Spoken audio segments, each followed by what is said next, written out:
بسم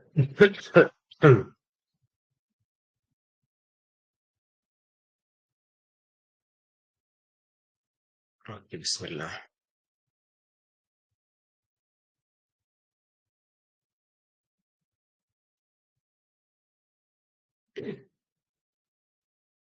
بسم الله، الحمد لله، وصلى الله وسلم على سيدنا ومولانا محمد وعلى آله وأصحابه والتابعين لهم بإحسان إلى يوم الدين، أما بعد.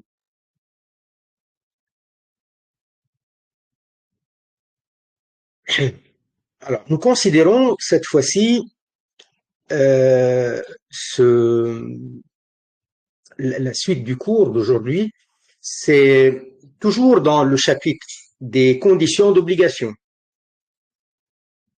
Ce que nous allons lire maintenant, ce que nous allons expliquer, Inch'Allah, maintenant, c'est quelque chose qui est en rapport direct avec les conditions d'obligation. Je rappelle que nous avons dit que les conditions d'obligation sont ce qui est là. Il est un devoir d'accomplir ces obligations, on parle des 5 prières quotidiennes, dans leur temps. Première condition d'obligation, le temps commencé.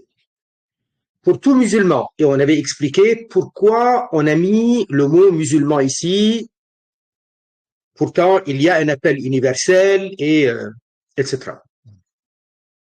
Deuxièmement, pubère. Troisièmement, pubère, la puberté. Quatrièmement, saint d'esprit.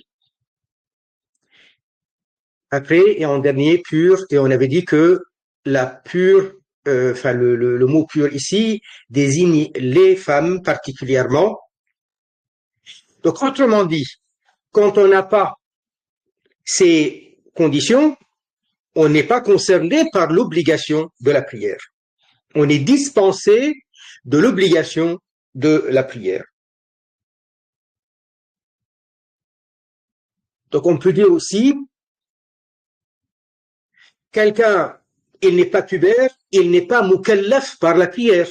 D'ailleurs, il n'est pas mukallaf du tout. Il n'est pas saint d'esprit, il n'est pas mukallaf, donc pas de la prière non plus, etc. Et quand on parle du musulman, on parle de celui qui n'est pas musulman, on parle de celui qui n'est pas musulman d'origine, pour ne pas confondre avec celui qui est apostat. Car quelqu'un qui a été apostat, selon le madhab de l'imam Shafi'i, il devra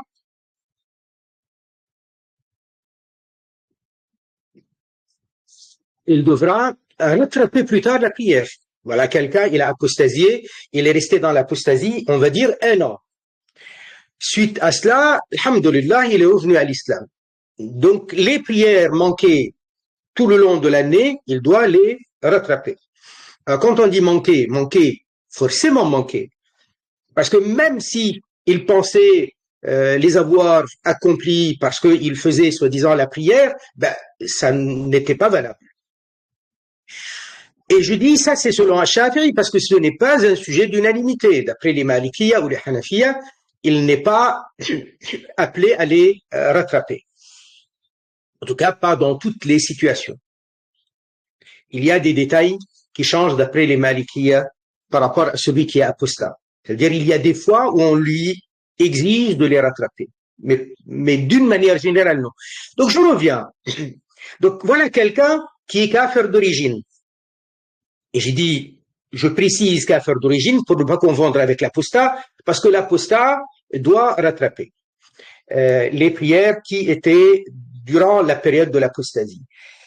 Donc le kafir d'origine, dans un sens, il n'est pas mukallaf de la prière, et dans un autre sens, il l'est parce qu'il est concerné par l'appel universel du prophète sallallahu alayhi wa sallam, auquel cas, au jour dernier, quand il sera puni, si jamais il est mort mécréant, et il était mukallaf dans la vie, ça veut dire qu'il avait entendu l'appel à la fois, tout en étant pubère et saint d'esprit, eh bien, il sera puni pour avoir commis du kufr, pour être resté kafir et pour avoir commis des péchés et pour avoir manqué les prières, le jeûne de Ramadan, al-zakat et al-hajj. Et on lui dira, tu aurais pu les faire en devenant musulman. Ça veut dire qu'il y avait cela comme condition. Un peu comme celui qui a manqué les prières parce qu'il n'avait pas l'oudou, bah, on lui dit, mais tu aurais pu faire l'oudou et faire la prière.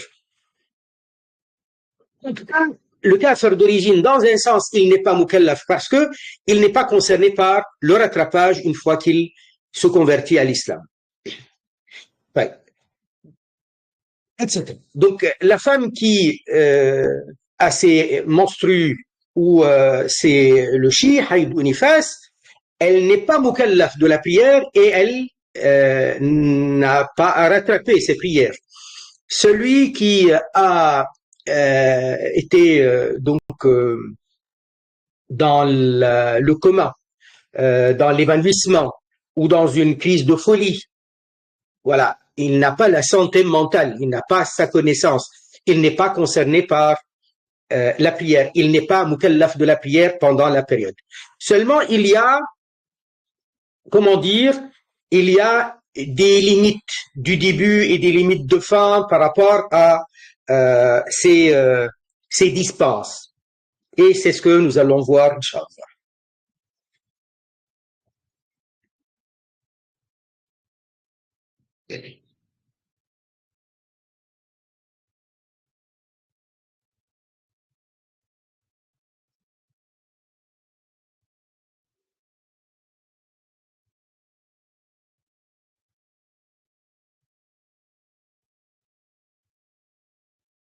Voilà. Est-ce que tout le monde a reçu l'appel, finalement? Normalement, tout le monde est...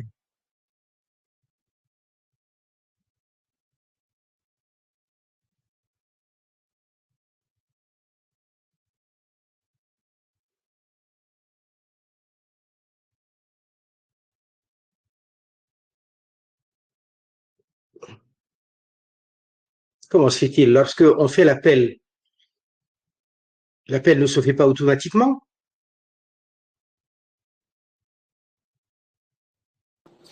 Moi, personnellement, j'ai reçu la notification. Tu as reçu la notification.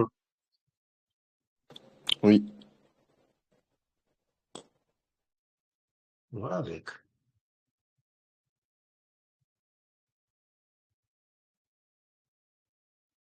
Je sais pas. Je sais pas, Habib.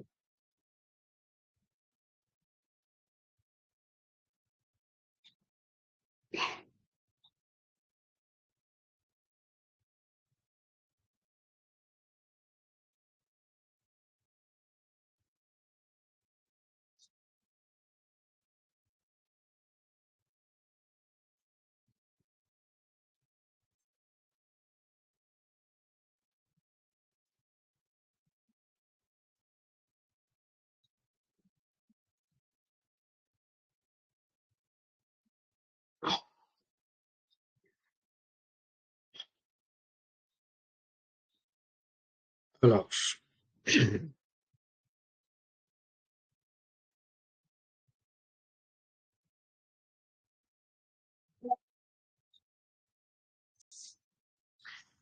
ouais. Je continue le cours. Je dis, c'est voir les limites du début et de la fin de ces cas où on est dispensé de l'obligation de la prière. Qu'est-ce qu'il dit? Si un empêchement commence, si un empêchement comme les menstrues survient, c'est un empêchement. Alors, moi, le mot empêchement, c'est pas pour moi, il n'est pas bon. Pour moi, il peut poser problème parce que souvent, quand on est en discussion et on dit là j'ai un empêchement, je peux pas venir, là j'ai un empêchement, je ne veux pas faire la prière tout de suite, on vise par le mot empêchement, je suis occupé. Ici, ce terme-là, empêchement, il ne faut pas le prendre au pied de la lettre. Ici, ce qui y est visé, c'est un cas de dispense. Un cas de dispense. Quelque chose qui nous dispense de l'obligation de la prière. Très bien. Donc, si un empêchement, ça veut dire quelque chose qui nous empêche d'être mukallaf de la prière.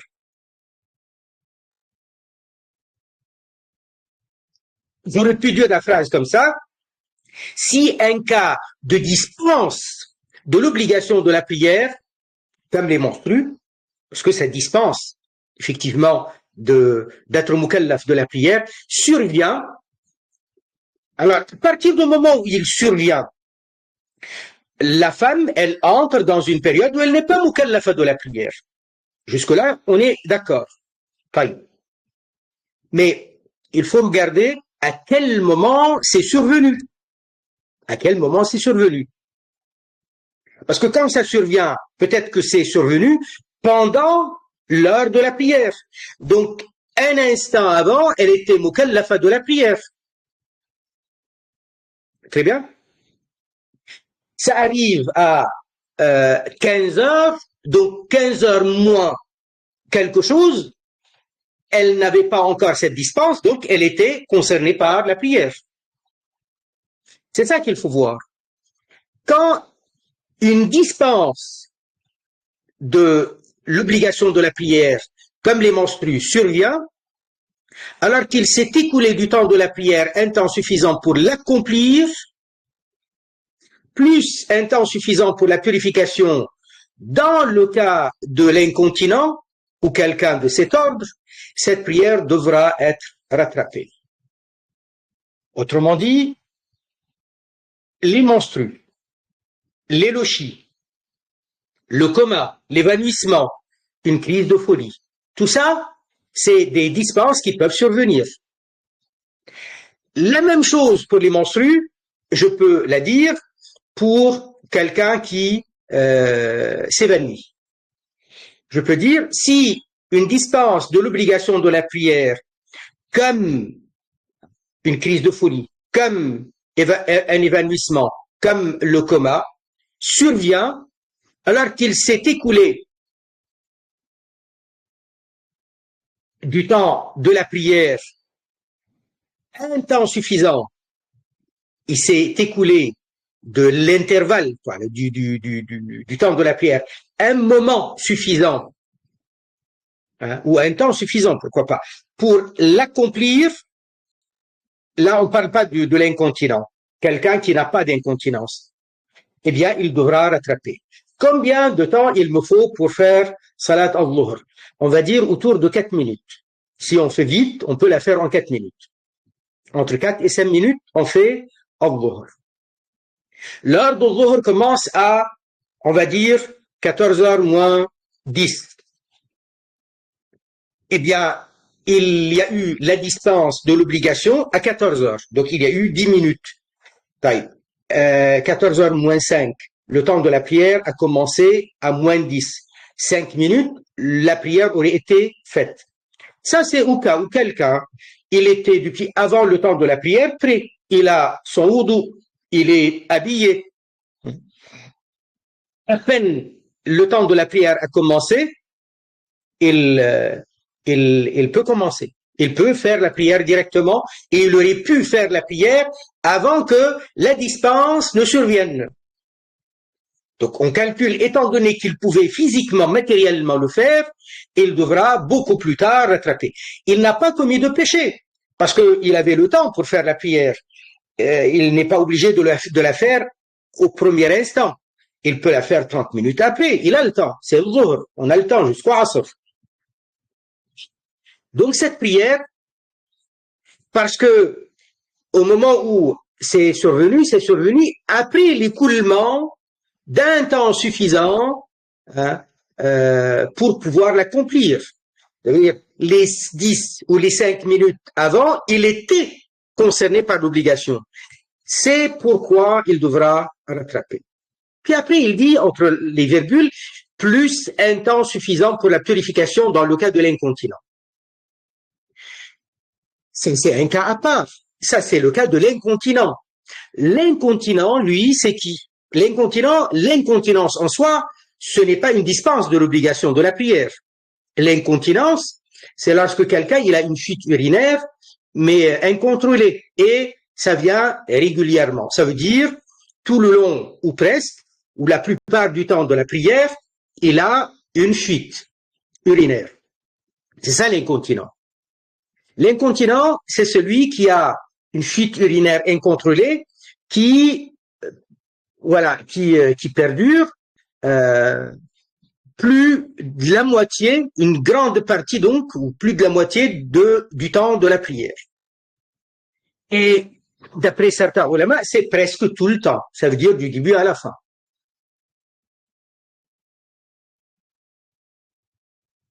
Ça lui laisse pas un moment où il va pouvoir la faire sans qu'il y ait une fuite ou un écoulement. Une très grande partie, matériellement, il n'a pas le temps de la faire sans cette fuite. Quand on dit la plus grande partie, ça veut dire que même lorsqu'il va aller faire l'oudou, il va revenir, de nouveau, il y a une fuite. Il va aller faire l'oudou et la prière, et de nouveau, il y a une fuite. Donc, régulièrement, il est empêché par cette fuite. L'urine, ça casse l'oudou. Comment il va pouvoir le faire? Il va attendre.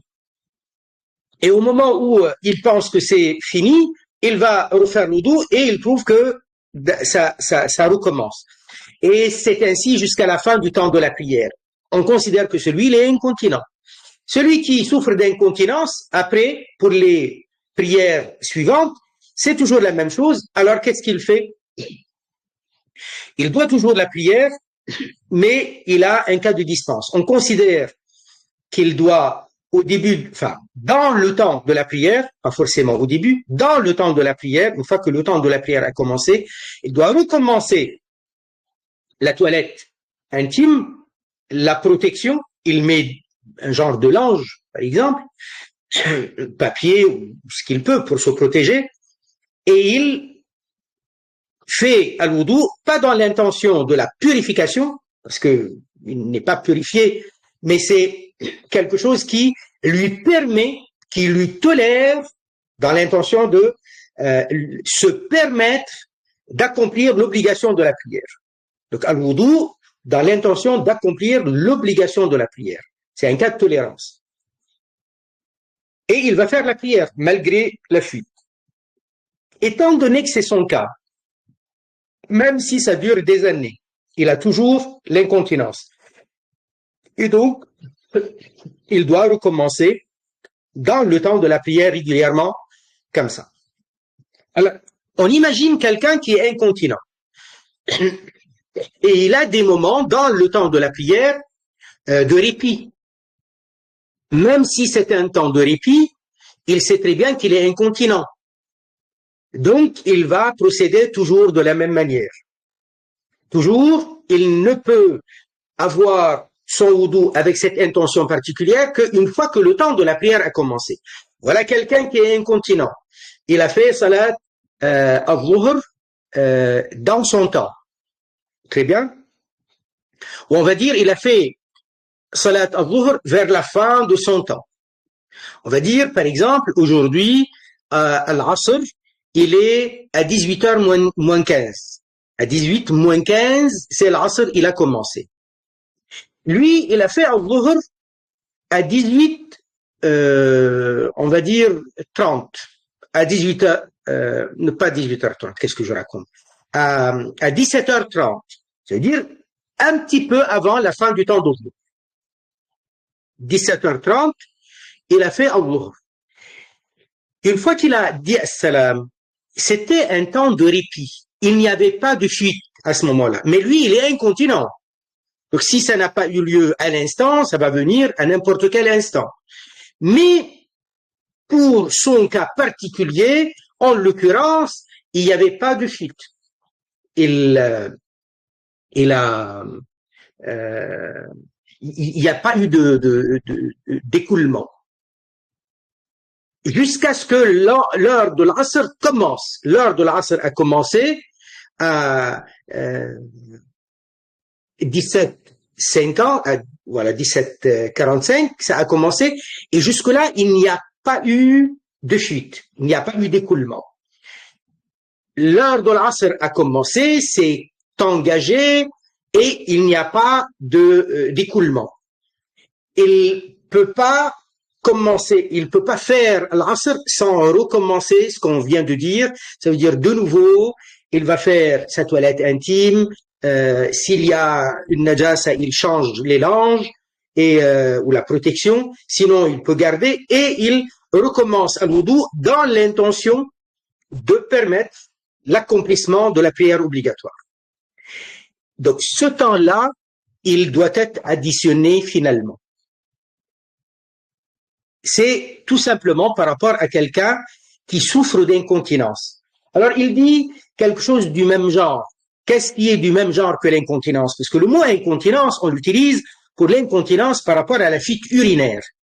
Mais la femme qui a istihada, celle qui a un saignement irrégulier, elle est comme le cas de l'incontinence. Elle est comme l'incontinent. Alors, on a, par exemple, quelqu'un qui a, comment dire, une fuite de gaz intestinal. Ben, c'est comme l'incontinent. D'accord? Donc, au final, c'est la même règle. Mais concernant l'incontinent, comme lui, pour toutes ses prières, il ne peut pas les faire comme quelqu'un qui ne souffre pas d'incontinence. Ça veut dire il ne peut pas considérer que son wudu d'avant le temps de la prière est toujours valable après le début du temps de la prière qui vient. Il est obligé de recommencer le wudu, de recommencer la toilette intime et le wudu pour toutes les prières, pour chacune des prières, il est obligé de recommencer. Donc, pour quelqu'un qui est incontinent, si jamais ça lui arrive une dispense de l'obligation, comme les menstrues, comme le coma, comme l'évanouissement, comme la crise de folie, eh ben, celui-là, parce qu'il est incontinent, on considère qu'il doit la prière si jamais un temps s'est écoulé du temps de la prière, un moment s'est écoulé du temps de la prière, suffisant pour faire la prière et suffisant aussi pour la toilette et la purification.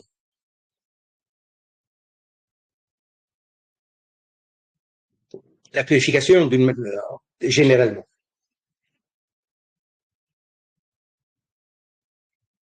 Très bien. Ce cas-là, il est compris ou pas?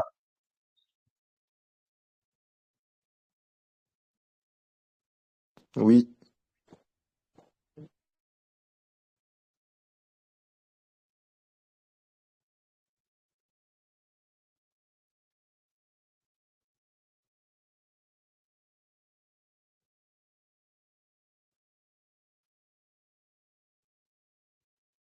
Ok.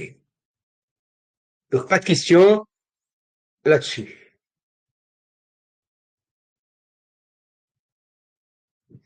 Maintenant, on passe à la fin de la dispense.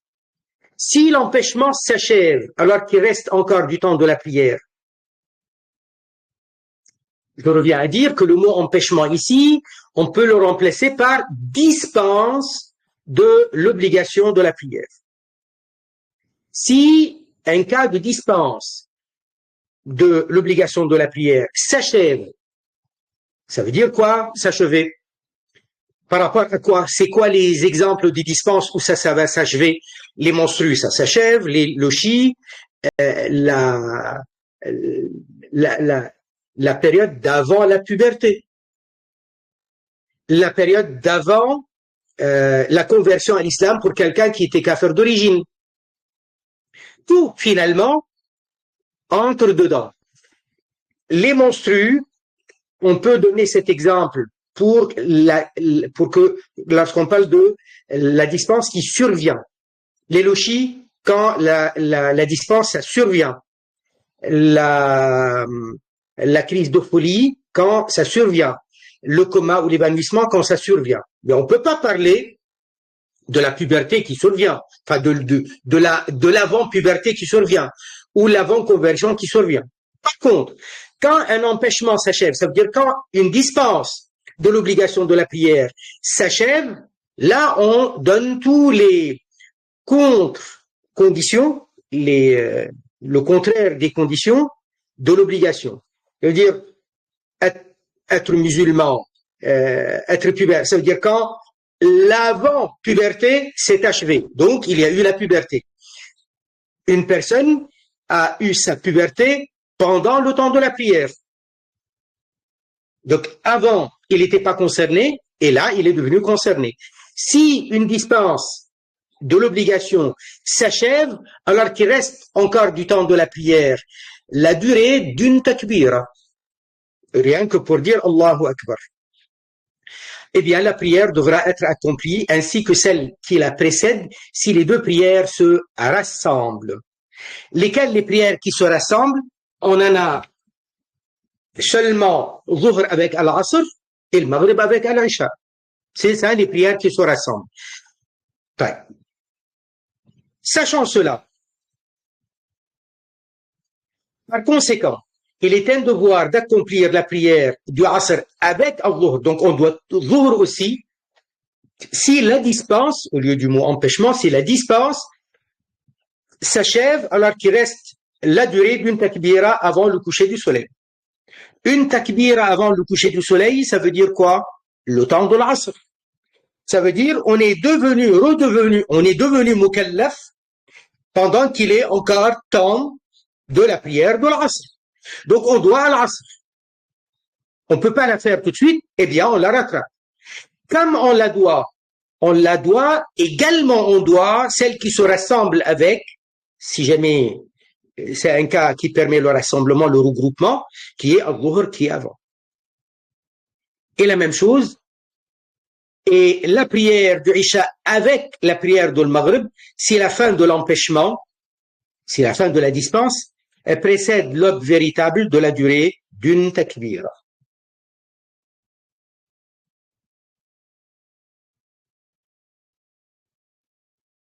Jusque-là, tout va bien?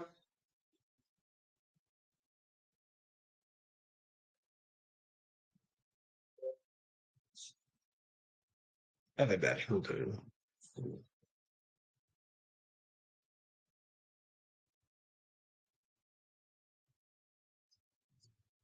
Voilà. On a par exemple quelqu'un qui est kafir d'origine, il se convertit à l'islam pendant que c'est le temps de Salat al-Asr. Pendant que c'est le temps de al-Asr. Il devra donc, quelle prière en premier? Sa première prière obligatoire, c'est laquelle? C'est Al-Dhuhr. Lui, il s'est converti à l'islam dans le temps de l'Asr, pas dans le temps de Dhuhr. Dans le temps de l'Asr, et peut-être à la fin du temps de l'Asr. On lui dit, voilà, donc tu es musulman maintenant, tu dois la prière. Et voilà comment on fait l'oudou, et voilà comment on fait la prière. Il va faire la purification, et il va faire la prière. Est-ce que il doit le ghusl aussi? S'il est pubère, il doit le ghusl aussi. Pourquoi il doit le ghusl aussi?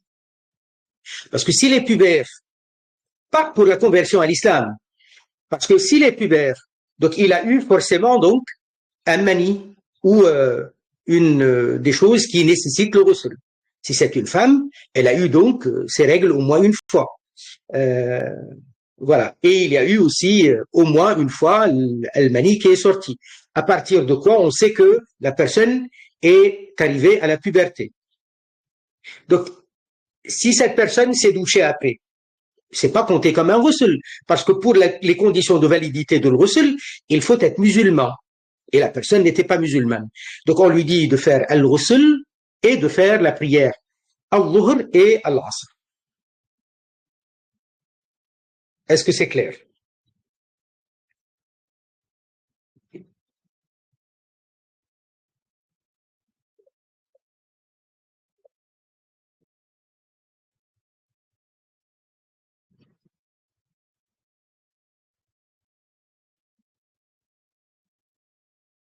Très bien.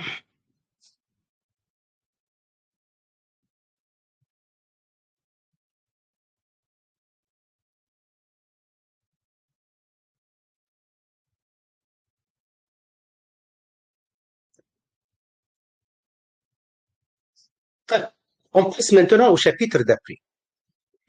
Chapitre. Il est du devoir du tuteur du garçon et de la fille capable de discernement de leur ordonner d'accomplir la prière et de leur enseigner les règles de la prière à l'âge de leurs 7 ans lunaires. Il en est de même pour le jeûne qu'ils peuvent supporter. Donc, il est du devoir du tuteur. Là, le mukallaf ici, c'est le tuteur. Et quand on parle du tuteur, on parle bien sûr principalement du père et de la mère. Non seulement du père. Non seulement parce que là, il ne s'agit pas de dispense, enfin plutôt, il ne s'agit pas de dépenses financières. On est en train de parler de l'éducation. Et même quand les parents ne sont pas là. Et ils ont demandé à un cousin de les garder. Eh ben, le cousin, il est devenu comme un tuteur dans ce cas-là. Ça veut dire il est responsable de leur protection, de leur bien-être, de leurs conditions. D'une manière générale, celui qui est responsable d'eux, donc, de la famille, le père, le grand-père, la grand-mère, la grande sœur, voilà. Il est du devoir du tuteur du garçon et de la fille, capable du discernement, de leur ordonner d'accomplir la prière. Donc on parle des enfants à partir du discernement. Bien entendu, il va ajouter la précision à l'âge de 7 ans lunaires, à partir de 7 ans lunaires. Parce que d'habitude, le discernement dont on parle, c'est à partir de 7 ans lunaires. Du quel discernement nous parlons? D'habitude, ils nous disent, le discernement, c'est à partir du moment où l'enfant comprend ce qu'on lui dit et il est capable de répondre. Ça, c'est pas pour dire n'importe quelle question et n'importe quelle réponse. Il est là ton papa? Oui, il est là. Voilà. Il s'appelle comment ton frère? Voilà, on dit comment il s'appelle le frère. Donc c'est pas ça. Il ne s'agit pas de ça. Tu es en quelle classe? Je suis à la maternelle. C'est ma maîtresse. Bref, ce genre de choses, ce n'est pas ça qui fait le discernement. Le discernement, ça veut dire on est capable d'analyse logique. On est capable d'analyse logique. Et on parle du discernement lorsque l'enfant, il arrive à être autonome. Ça veut dire il mange seul, ou au moins, il fait sa toilette seul. Donc, il y a la notion de l'autonomie, il y a la notion de comprendre à partir d'analyse et savoir répondre à partir d'analyse, analyse logique. Comment tu t'appelles? Il n'y a pas d'analyse logique. Par contre, il y a 7 jours dans la semaine, donc il y a un vendredi par semaine. Il y a un seul lundi par semaine. Donc ça, c'est une analyse logique. Dans la semaine, il y a 7 jours, donc lundi, mardi, mercredi, jeudi, vendredi, samedi, dimanche. Il y a combien de vendredis dans la semaine? Ben, il y a un seul.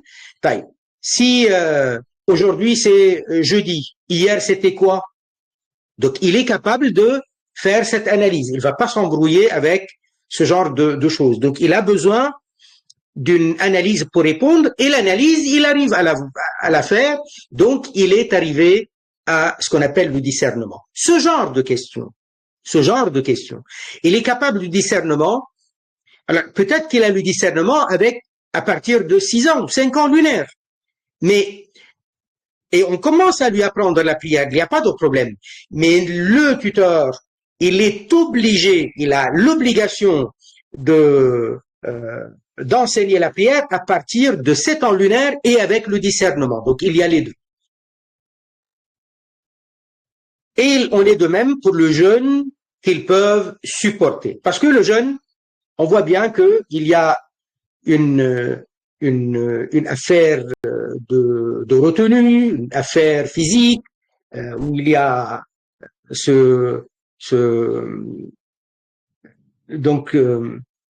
s'abstenir de manger, de boire pendant toute la journée. Et ça, c'est pas facile forcément pour n'importe quel enfant en bas âge. Il est aussi de son devoir de leur enseigner ils ont dit dans le livre en arabe, ils parlent de leur donner une correction à partir de l'âge de 10 ans s'ils négligent la prière. Mais ils l'ont enlevé pour les pour les problèmes, pour qu'on ne vienne pas les embêter, pour dire vous êtes en train d'enseigner la violence envers les enfants. Alors, le terme arabe, c'est taper l'enfant, c'est darb. Alors, on peut ne pas utiliser le terme, on peut ne pas traduire darb par frapper, par taper, par des coups. On peut parler d'une correction, et la correction n'est pas forcément des coups. De toute façon, c'est pas obligé que ce soit des coups. Voilà. Et même quand il s'agit de coups, la religion ne permet pas que ce soit quelque chose de qui brutalise, qui violent, qui quelque chose de dangereux. C'est quelque chose qui a pour but l'éducation, qui a pour but de montrer qu'on n'est pas content, dans le but que on lui montre qu'on ne le laisse pas faire. Bon, de toute façon, on fait ce qu'on peut. Il est aussi de son devoir de leur enseigner dans la croyance ainsi que dans les jugements, qu'il est un devoir de faire ceci, qu'il est interdit de faire cela, ainsi que le caractère méritoire du siwak et de la prière en assemblée. Ça veut dire que dès l'âge avancé de l'enfant, on commence son éducation. C'est ça ce que ça veut dire. Ça veut dire que la croyance, c'est normal, c'est la partie la plus importante de notre religion, croire qu'Allah existe, croire qu'Allah rien ne lui ressemble, etc. Et parfois on nous dit, comment je vais expliquer ça à un enfant quand il me dit, mais il est où Dieu? Comment il est Dieu? Effectivement, je comprends la question, je comprends que ça peut poser problème et comment on va procéder. Je vous dis, il faut faire confiance. Les enfants, ils sont intelligents. Il y a des choses que les enfants acceptent même s'ils n'arrivent pas à analyser parce qu'ils n'ont pas l'habitude toujours d'analyser. Ils acceptent les principes et ils se disent, voilà, nos parents nous disent, c'est comme ça, c'est important, donc c'est important. Et il y a des choses que l'enfant, il arrive à comprendre facilement. Quand on est en train de lui dire, il n'y a qu'un seul Dieu, il y a un seul Dieu. C'est pas possible qu'il y ait plusieurs dieux, il le comprend. Il va pas l'analyser comme quelqu'un qui a étudié pendant longtemps, bien sûr. D'ailleurs, même un adulte, il commence à apprendre cela et on lui dit cette information ou on insiste sur cette croyance la première fois, c'est pas pareil lorsqu'il l'entend une 10e fois ou lorsque c'est au bout d'un an ou de quelques mois. Donc forcément, mais l'enfant, il l'accepte et il comprend. Alors il comprend quoi? Jusqu'à quel niveau? Il comprend l'essentiel, il n'y a pas de problème. Et Allah, rien ne lui ressemble. Il n'habite pas dans le ciel. Même si l'enfant n'arrive pas à aller loin dans l'analyse, mais il arrive à comprendre.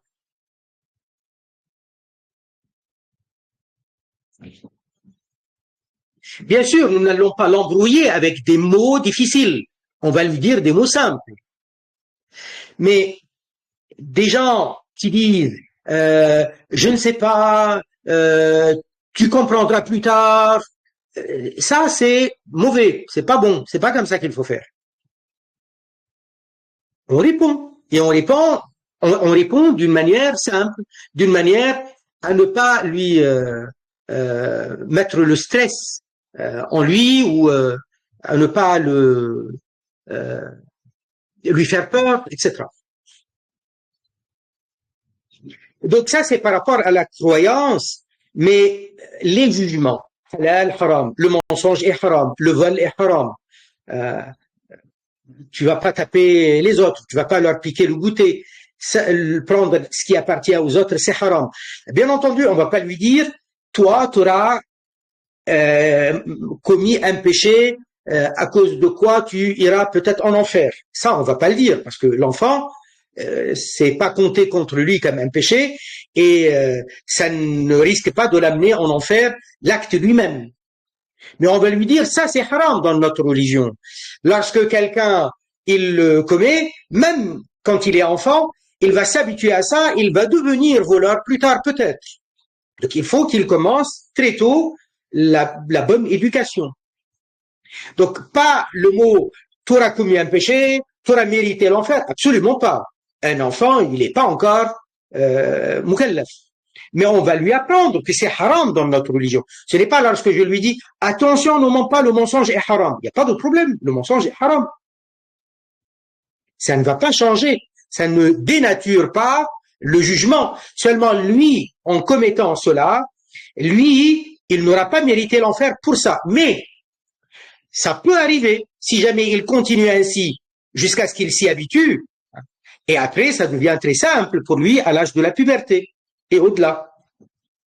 Donc c'est un penchant qui va marquer la personne, qui va devenir un pli, qui va devenir une affaire tordue quoi en lui-même, et donc il va prendre habitude.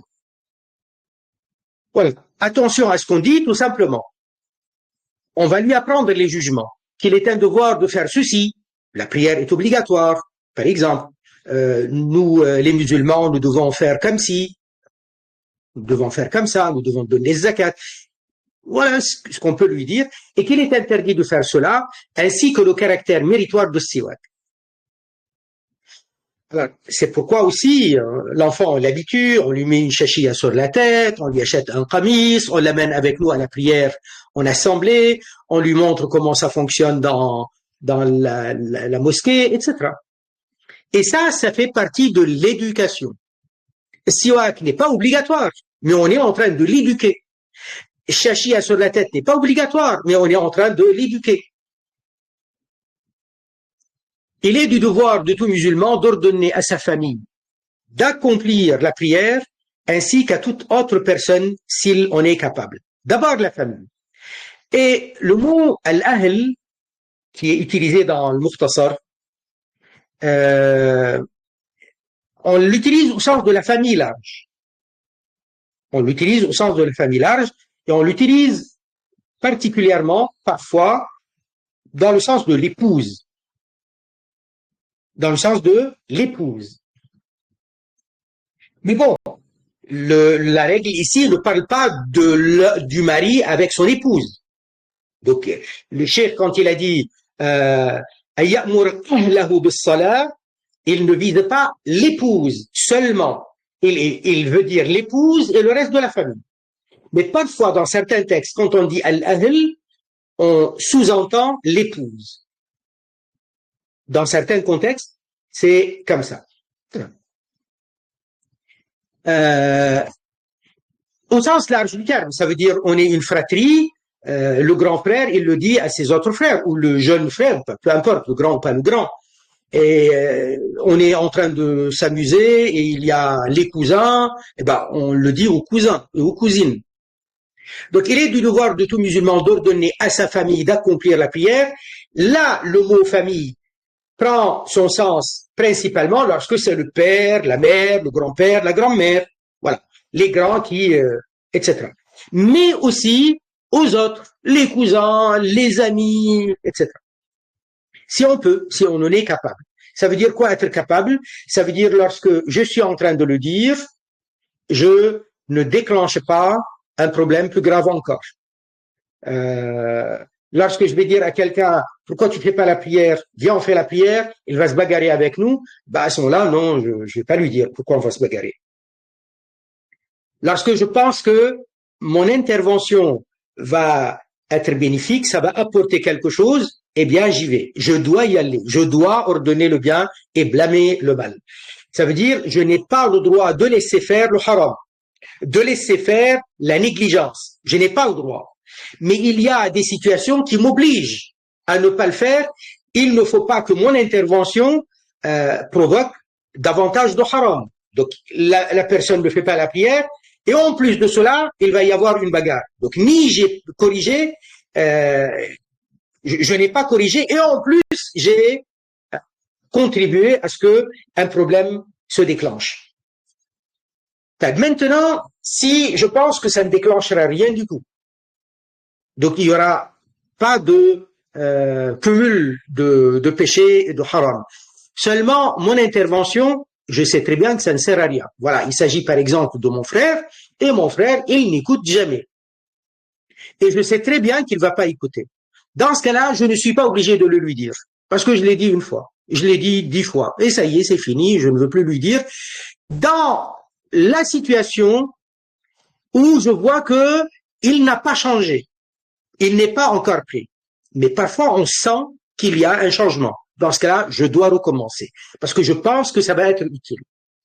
Et c'est la même chose lorsque l'homme, il dit à sa femme, mais le hijab, s'il te plaît, je veux pas que tu restes comme ça sans hijab.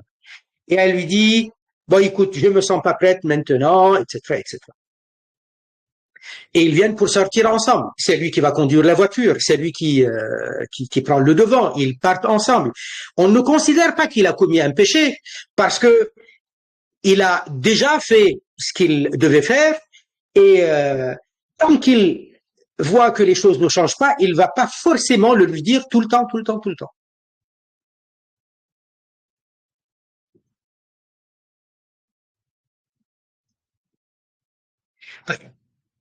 En arabe, ils ont carrément parlé, Cheikh il a parlé d'ordonner le bien et d'interdire le mal, même si quitte à faire usage de la force. Quitte à faire usage de la force, ça ne veut pas dire on va faire euh, des bagarres, on va pas forcément, c'est pas ça le sens. Dans le sens que on est capable parfois de faire usage de la force dans certaines situations. Lorsque je vois quelqu'un qui est en train de faire du tort à un autre, je vois quelqu'un qui est en train d'agresser une vieille dame dans la rue, je vais l'en empêcher, quitte à faire usage de la force normale dans ce cas-là. Je vois quelqu'un qui est en train de boire de l'alcool dans la rue et je lui dis arrête, c'est pas bien, l'alcool c'est haram, etc. Alors, est-ce que je vais pouvoir faire usage de la force? Si c'est mon petit frère, je vais l'en empêcher. Si c'est mon cousin, je vais l'en empêcher. Mais s'il s'agit de quelqu'un sur qui je n'ai pas de pouvoir, et si je commence à le harceler, à le lui dire plutôt avec insistance, je ne vais pas dire harceler dans ce cas-là, en insistance, il va appeler les forces de l'ordre et ça va être un problème pour moi. Dans ce cas-là, non, je ne peux pas faire grand-chose.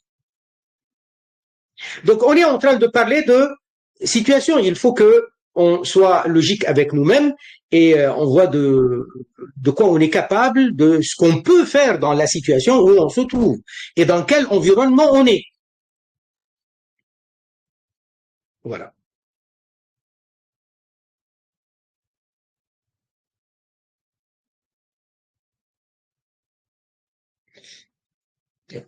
On arrive aux obligations de l'oudou. Chapitre. Les obligations de l'oudou, ça veut dire les wajibat de l'oudou, les fara'id de l'oudou. Attention, dans le chapitre des adorations rituelles, le mot wajib, il est au même sens que le mot fard. Et il est au même sens du mot rukn. En arabe, on a ces trois termes qui viennent dans le même sens, les mêmes conséquences. Le mot wajib, wajibat, fard, fara'id ou furud. Et le mot rukn et arkan. Donc les obligations, les piliers, les devoirs, c'est la même chose. On est dans le chapitre des adorations rituelles. Les obligations de l'oudou, ça veut dire ce qui est indispensable pour la validité de l'oudou et faisant partie des actes de l'oudou. Ça, c'est pour distinguer ce qu'on appelle les obligations de l'oudou des conditions de validité de l'oudou. Les conditions de validité de l'oudou, c'est des choses qui sont indispensables à la validité de l'oudou, mais ne faisant pas partie des actes de l'oudou. Par exemple, at-tamiz, avoir l'âge du discernement, avoir la santé mentale. Ça fait pas partie des actes de l'oudou, mais ce sont des conditions pour que l'oudou soit valable. Donc les obligations, c'est ce qui est indispensable et nécessaire pour la validité de l'acte et également faisant partie de l'acte de l'wudu lui-même. Parmi les conditions de la prière, il y a al-wudu.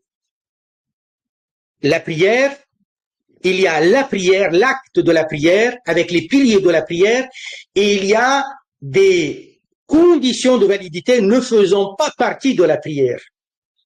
Il y a l'wudu, dont les obligations sont au nombre de 6. Avoir l'intention de se purifier pour la prière, ou une autre intention parmi celles qui sont valables.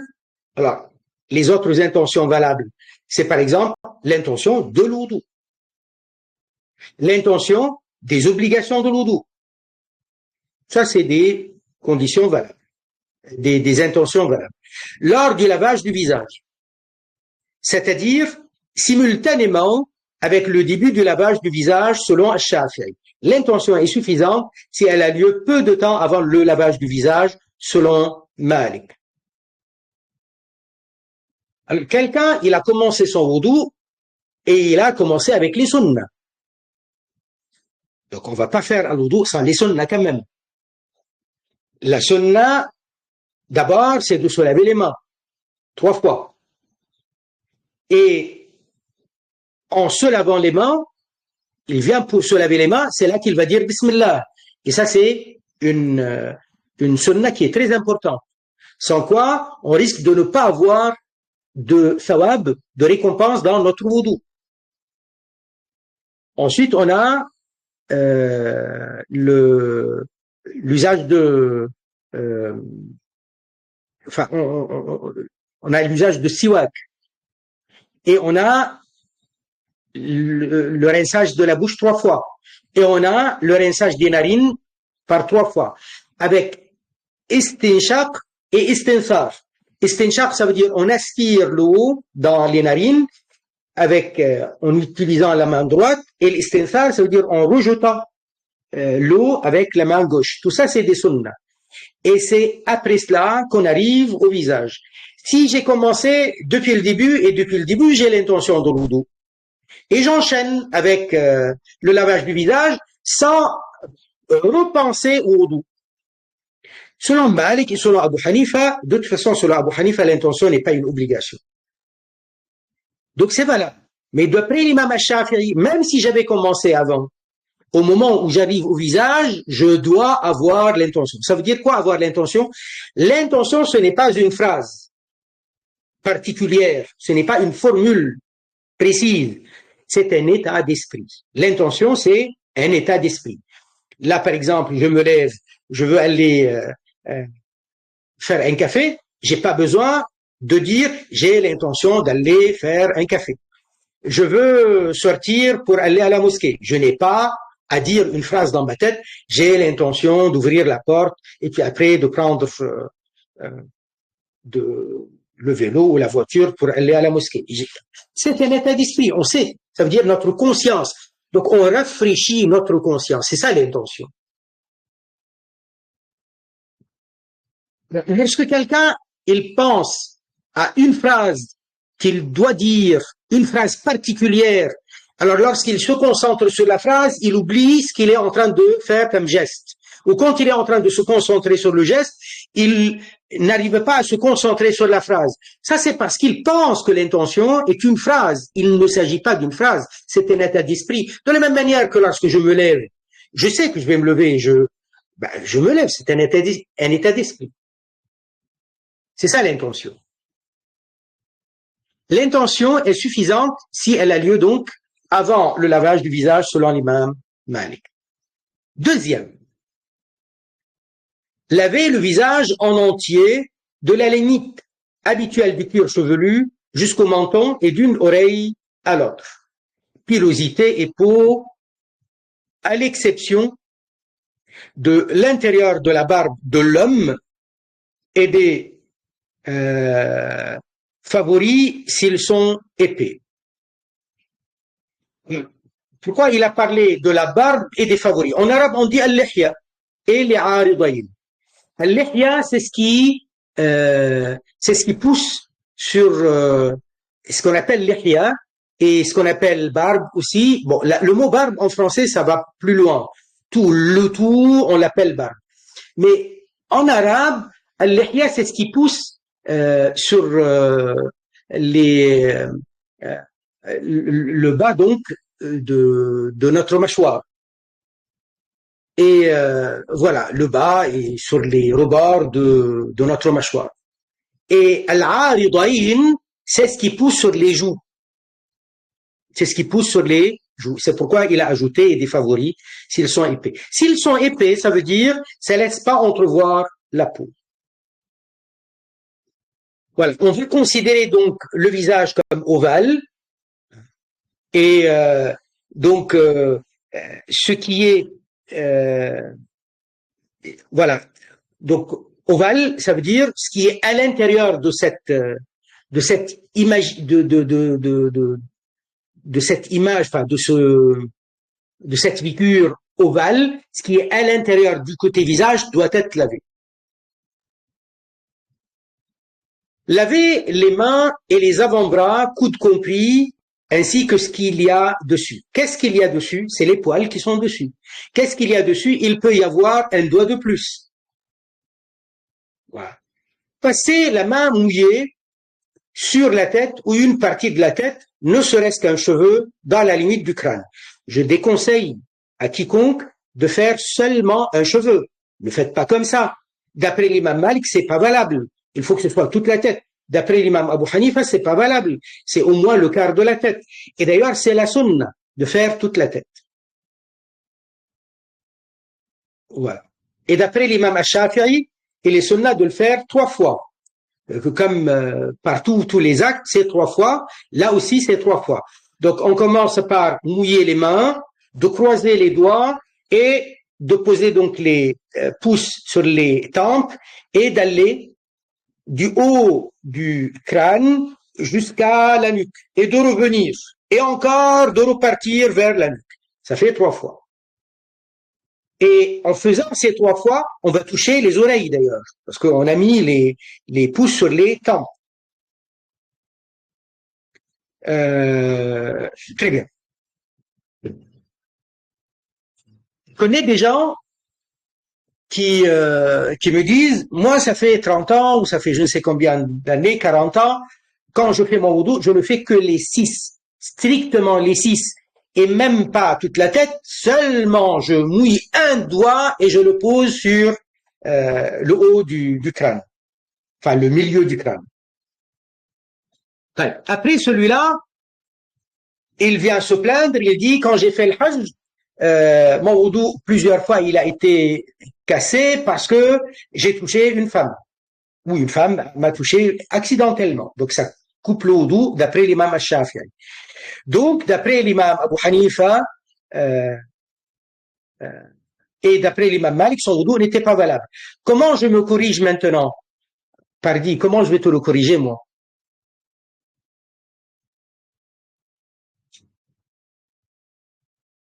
Non. Quand on fait le wudu, on veut gagner des hasanat, on veut gagner sawab.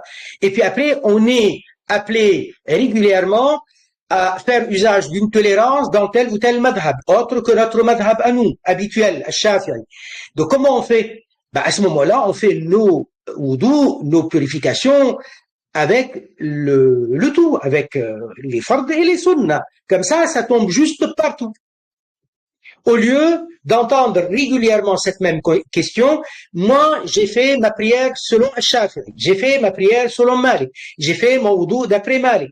Ne faisons pas comme ça. Le wudu, c'est wudu partout. La prière, c'est la prière partout. On ne fait pas la prière différemment entre Malik et Ash-Shafi'i. Il y a une seule prière. C'est pareil partout. Seulement, c'est la considération des actes qui change. Mais la prière, je vois un Maliki qui fait la prière ou un Shafi'i qui fait la prière, je ne fais pas de différence. Je ne vois pas de différence. Peut-être qu'il va pas dire Bismillah au début, mais peut-être qu'il l'a dit à voix basse.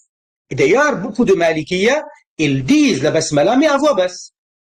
Qu'on leur dit, respectez les autres madhahib, donc ils font la Basmala à voix basse. Les Hanafi, la même chose. D'ailleurs, les Hanafi, ils le disent clairement, c'est recommandé de dire la Basmala à voix basse. Parce que on a un ikhtilaf avec les Shafi'i, et les Shafi'i considèrent que c'est pas valable sans la basmala. Donc on dit la basmala à voix basse, etc. C'est comme ça d'ailleurs que les fuqaha procèdent. Et donc nous, de notre côté, quand quelqu'un il fait le wudu, Cheikh Rahimahullah il disait, quelqu'un qui fait le wudu, il ne dit pas Bismillah au début, il risque de ne pas avoir de sawab dans son wudu. Vous savez, quand on arrive au jour dernier, imaginez tout le temps, il faut imaginer que nous allons être jugés, nous allons être présentés et on nous présentera nos actes. Allah nous présentera nos actions. Et puis après, nos actes vont être pesés. Lorsque le wudu, sans la basmala, sans les sunnah, il va pas peser dans la balance. Ça va pas être un plus de poids dans le plateau de mes bonnes actions. Lorsque j'ai manqué les sunnah, très souvent, on n'a aucun sawab dans l'acte. On a besoin de plus de bonnes actions, plus de mérite, plus de poids pour que ça pèse beaucoup plus lourd notre plateau de bonnes actions, pour que ça penche. Alors, on arrive avec très peu de hasanat. On a fait la prière toute notre vie. Et alors, dans notre prière, il n'y a pas beaucoup de sawab. Qu'est-ce qui me reste? Qu'est-ce qui me reste comme bonne action? Du matin au soir, qu'est-ce que j'ai fait comme bonne action? Qu'est-ce que j'ai fait de bien aux gens? Qu'est-ce que j'ai fait de bien à moi-même? Qu'est-ce que j'ai fait de bien à ma religion? Qu'est-ce que j'ai fait de bien à la vie, je sais pas. Au final, allez, on va compter. On va essayer de revenir sur soi-même, de faire les comptes de ce que nous sommes, de ce que nous avons fait. Voilà. Donc, lorsque je n'ai pas l'occasion tout le temps, tous les jours, de faire des bonnes actions, les bonnes actions que j'aurais fait dans la journée, au quotidien, c'est mes prières. Peut-être pas plus. Peut-être de temps en temps, astaghfirullah. Et même parfois, le astaghfirullah, peut-être que pour certains, il est mal dit. Bref, je ne veux pas faire celui qui voilà, qui ne parle que de choses pessimistes. Non, mais c'est une réalité et c'est quelque chose qui me concerne comme il vous concerne, comme il concerne n'importe qui.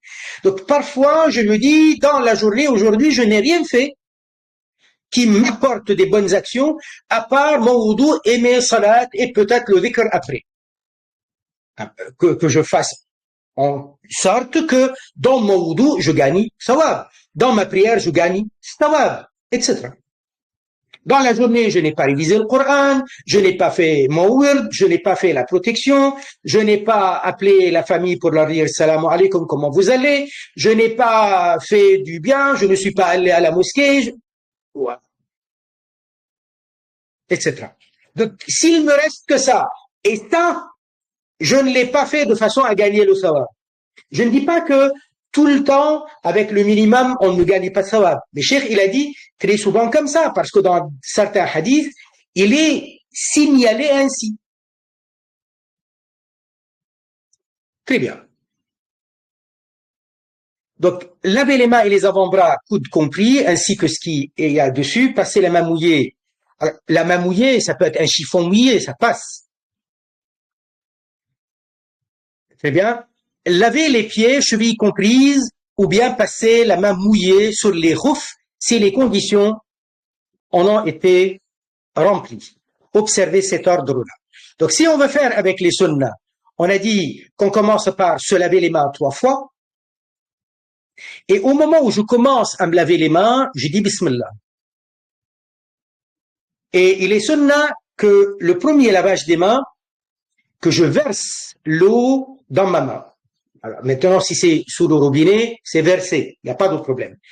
Mais si jamais je suis en train de le faire à partir d'un récipient pour ne pas gaspiller, pour ne pas utiliser beaucoup d'eau, avant de plonger ma main la première fois dans l'eau du récipient, je verse la première fois, je verse dans ma main gauche et je dis Bismillah en me lavant donc la première fois.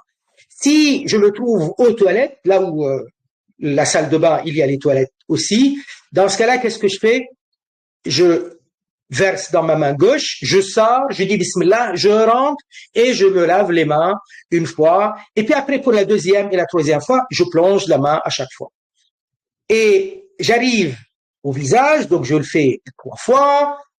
J'arrive à la bouche, puis après au nez, 3 fois. Comme on a dit, istinshaq et istinthar pour le nez, pour les narines. Donc, j'aspire en ayant l'eau dans ma main droite et j'expire je rejette à l'aide de la main gauche. J'arrive au visage et avec l'intention, il n'y a pas à dire Bismillah une deuxième fois. Hein.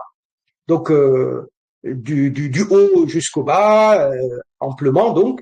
Et si la barbe elle est épaisse, je suis pas obligé de faire pénétrer l'eau, mais c'est sunnah d'utiliser ses doigts pour que l'eau aille à l'intérieur, sunnah donc, parce qu'elle est épaisse. Les mailles avant-bras et je croise les doigts, parce que d'ailleurs c'est obligatoire d'après les Malikiyya et c'est sunnah d'après les Shafi'iyya, donc 3 fois à chaque fois. Droite avant gauche, c'est la sunnah.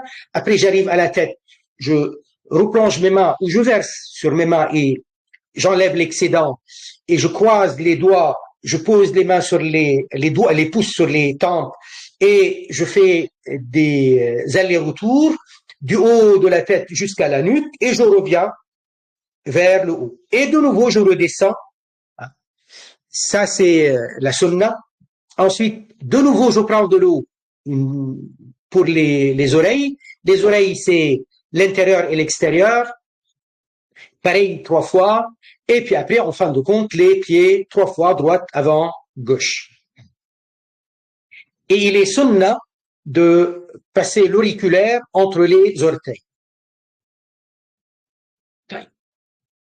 Et après, une fois qu'on a fini le wudu, on lève le doigt et on dit أشهد أن لا إله إلا الله وحده لا شريك له وأشهد أن محمدا عبده ورسوله أشهد أن لا إله إلا الله وحده لا شريك له وأشهد أن محمدا عبده ورسوله. Et on ajoute اللهم اجعلني من التوابين واجعلني من المتطهرين.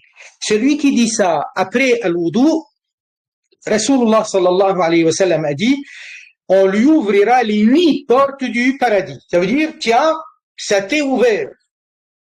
Tu mérites d'y entrer par la porte que tu veux.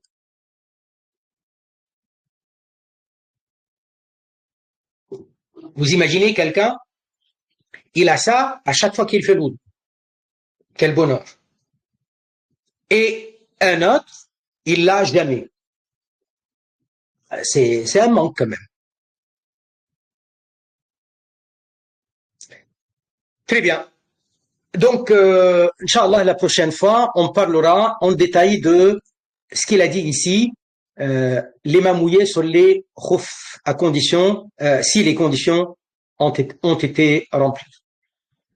Barakallahu fikum, subhanallah, walhamdulillah, wa la ilaha illallah, la ilaha illallah, la ilaha illallah, la ilaha illallah. Allahumma salli ala sayyidina Muhammad wa ala alihi wa sahbihi wa sallim.